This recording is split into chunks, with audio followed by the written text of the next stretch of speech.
Hello and welcome to the Vantage training session on service user level tutorials.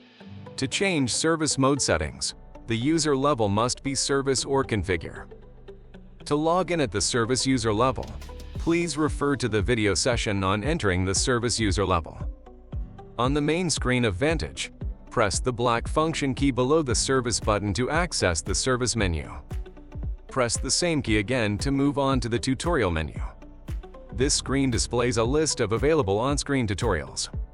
Use the navigation keys to highlight a tutorial and press the Enter key to display the tutorial details. To move on to the next tutorial topic, use the navigation keys to highlight the next topic and press the Enter key to display it. To exit from the tutorial screen, press the black key below the Exit button. To return to the main screen, press the Home button. This brings us to the end of the tutorial. Hope you enjoyed watching.